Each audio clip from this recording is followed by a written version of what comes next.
82వ కీర్తన 6వ వచనము. మీరు దైవములనియు మీరందరూ సర్వోన్నతుని కుమారులనియు నేనే సెలవిచ్చి ఉన్నాను. ఈ వచనాన్ని వ్యాఖ్యానిస్తూ కొందరు చెప్పేది ఏమిటంటే, పైన దైవములు అనుంది, కింద సర్వోన్నతుని కుమారులు అనుంది. అనగా దేవుని కుమారులు దేవుళ్ళే కదా అవుతారు. పక్షికి పక్షి పుడుతుంది, జంతువుకి జంతువు పుడుతుంది. మరి దేవునికి దేవుడే కదా పుడతాడు. మానవులందరూ దేవునికే పుట్టారు గనుక మానవులందరూ దైవములే అని అంటూ ఉన్నారు. అయితే ఈ వ్యాఖ్యానము సరైనది కాదు అని ఆ కింద వచనమే చెప్పేస్తుంది. అదేమంటే, ఆయనను ఇతర మనుషులు చనిపోవునట్లు మీరును చనిపోవుదురు, అధికారులలో ఒకడు కూలునట్లు మీరును కూలుదురు. ఆయనను ఇతర మనుష్యులు చనిపోవునట్లు అంటున్నాడు. ఇక్కడ ఎవరు ఈ ఇతర మనుష్యులు అంటే, ఈ దైవములు కానివారు. మనుష్యులందరూ దైవములు కాదు అని కింద వచనమే చెప్పేస్తుంది. దైవములు ఇతర మనుష్యులు ఇద్దరిని వేరువేరుగా చెప్తున్నాడు. సో మనుష్యులందరూ దైవములు కాదు అని ఈ కింద వచనమే చెప్తుంది. ఇంతకీ దైవములు ఎవరు? ఈ అధ్యాయం అంతా మనం చదివితే, దేవుని సమాజములో దేవుడు నిలిచి ఉన్నాడు, దైవముల మధ్యను ఆయన తీర్పు తీర్చుచున్నాడు. ఎంతకాలము మీరు అన్యాయముగా తీర్పు తీర్చుదురు? ఎంతకాలము మీరు, ఈ మీరు అంటే ఎవరు? దైవములు. దైవములు అన్యాయముగా తీర్పు తీర్చుచున్నారు అంటే ఎవరు అంటే వీళ్ళు న్యాయాధిపతులు. ఈ దైవములు ఎవరంటే న్యాయాధిపతులు.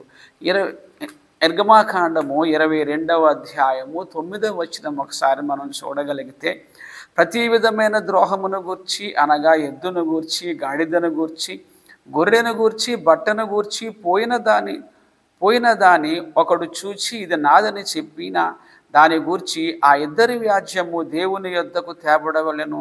దేవుడు ఎవని మీద నేరము స్థాపించునో వాడు తన పొరుగు వానికి 200 అచ్చుకొనవలెను. ఇక్కడ దేవుని యొద్దకు తేబడవలెను అనే ఫుట్నోట్లో న్యాయాధిపతుల యొద్దకు. అలాగే దేవుడు ఎవని మీద నేరము స్థాపించునో, ఇక్కడ దేవుడు అనే ఫుట్నోట్లో కూడా న్యాయాధిపతి. దేవుని ప్రజలకు న్యాయము తీర్చడానికి దేవుడు కొద్దిమంది వ్యక్తులను నియమించుకున్నాడు. వారే న్యాయాధిపతులు. న్యాయము తీర్చవలసిన బాధ్యతను దేవుడు వారికి అప్పగించాడు. తీర్పు తీర్చే పని దేవునిది. అయితే ఆ తీర్పు తీర్చవలసినటువంటి బాధ్యత ఈ మానవులకు ఆయన అప్పగించాడు గనుక తీర్పు తీర్చే ఆ పనిలో వీళ్ళు దేవుని వారసులు. ఎందుకంటే ఆ బాధ్యత దేవుడు వీళ్ళకి అప్పగించాడు కనుక ఇక్కడ దేవుని కుమారులు అంటే తీర్పు తీర్చే విషయంలో మీరు నా కుమారులు అనగా నాకు వారసులు. ఆ బాధ్యత నేను మీకు ఇచ్చాను గనుక. అయితే మీరేం చేస్తున్నారు? అన్యాయముగా తీర్పు తీరుస్తున్నారు.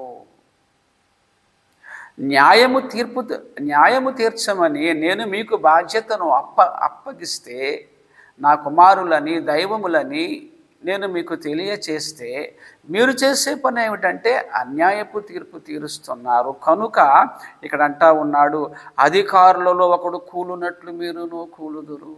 హెచ్చరిస్తున్నాడు. దైవములుగా మీరు దేవుని సమాజంలో ఉన్నారు. న్యాయము తీర్చే బాధ్యత నేను మీకు అప్పగించాను.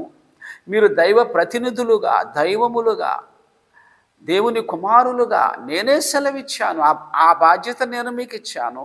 కానీ మీరు అన్యాయపు తీర్పు తీరుస్తున్నారు గనుక మిమ్మల్ని శిక్షిస్తాను జాగ్రత్త అని హెచ్చరిక తెలియజేసే కీర్తనే 82వ కీర్తన.